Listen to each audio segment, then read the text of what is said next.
वगर शहर मासिन मुनव्वर पंवर आजिज़ अली चांडियो मुख्तियार पंवर ॿियनि सहाफ़िन सां ॻाल्हाईंदे चयो त बल्दियाती इलेक्शन जी चूंडूं 2018 में कामयाब थियल पीपी जे नुमाइंदनि चूंडिजण बाद नुमाइंदा के बि तरक़ियाती कम नाहिन कराया। इन हवाले सां वधीक तफ़सील ॿुधाए रहियो आहे वगड़ खां अवामी न्यूज़ रिपोर्टर मुनव्वर अली सुमरो पंहिंजी इन रिपोर्ट में।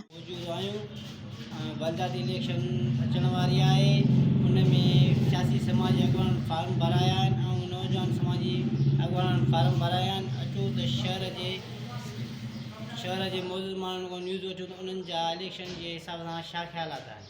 जेके पुराणा उम्मीदवार बीठल आहिनि ऐं जेके नवां बीठल आहिनि उन्हनि जे हिसाब सां तव्हांजा छा ख़्यालात आहिनि? अदो असां त चऊं त पुराणा जेके बीठल हुया जन हेॾी करोड़नि रुपयनि जी बजट हूंदे बि टके जो हिते कमु न करायो, महिरबानी करे हिन बार असांजे वोट जे करे न अचनि।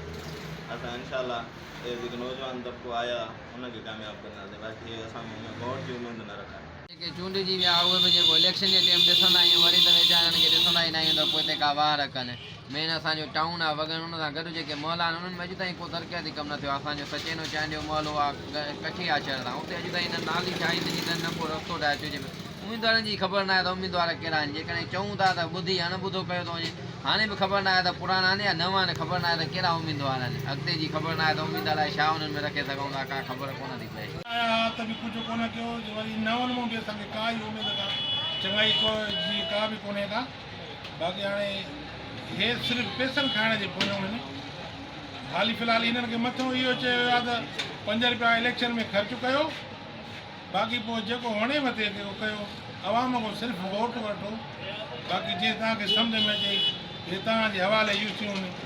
ग़रीबनि अवाम खे भली पीड़ जे दवा न मिले, पाणी न मिले, रस्ता कुझु बि कोन कयो आहे असांजे लाइ। सिर्फ़ु पंहिंजे पेट भरण जे लाइ हे जेके 2-3 ॾींहं वर्क कंदा, दर दर ते वेंदा भिकारीअ वांगुरु फ़क़ीरनि वांगुरु, पोइ वरी इहे कंहिंखे सुञाणींदा बि कोन।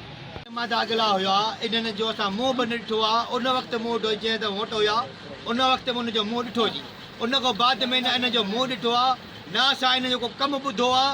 ॾिठो त कमु न, पर कननि था ॿुधो बि कमु न आहे त कोई हिननि हे कमु करायो आहे। इहे जेके चुनल निमादा हुया इहे वीचारा बेवस आहिनि, अलाए कहिड़े क़िस्म जा। हाणे इहे असांखे कहिड़ो मुंहुं खणी ईंदा त असांखे वोट ॾियो, जो असांजूं घिटियूं नालियूं इहे न ठहिया आहिनि, कुझु बि न। अहिड़े दौर में असां बिजलीअ खां महरूम, बिजली असांखे कान्हे का, ट्रांसफार्म असांजा सड़ल आहिनि। कुझु में चूंडिजी आया उन्हनि टके जो कमु बि कोन कयो। वरी जेको आहे सो उन्हनि 4 साल खाधो, पंहिंजा पुभ भरियऊं, मनपसंदि माण्हुनि खे नवाज़ियऊं। हाणे वरी नवां जेको आहे सो आणनि था।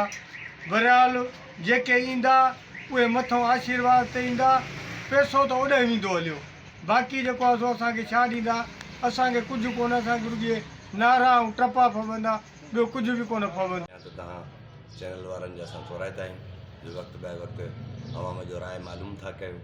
सभ खां पहिरीं इहा ॻाल्हि आहे त दादा जेके 5 साल गुज़री विया आहिनि ऐं वोटारनि खे बल्दियाती इलेक्शन में वोट ॾिनासीं, उन्हनि जी कारकर्दगी 0 रही आहे, उनखां को बि मतमैन कोन्हे।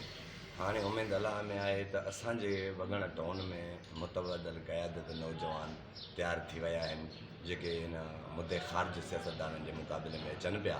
असांखे उन्हनि में चङाई जी उमेद आहे त उन्हनि जे शहर जे सियासी समाजी माण्हुनि ऐं मौजूदु माण्हुनि जो इहो चवणो आहे त पुराणनि मां का उमेद कोन था रखूं। बाक़ी नवां जेके नौजवान जेको आयो आहे उन में उमेद आईंदा, शहर जे माण्हुनि जा कम तरक़ियाती कराईंदा।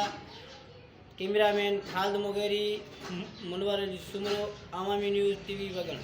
मज़ीद ख़बरनि ऐं तफ़सीलात लाइ विज़िट कयो असांजी वेबसाइट www.awamiNewsHD.com ऐं ॾिसंदा रहो अवामी न्यूज़ HD।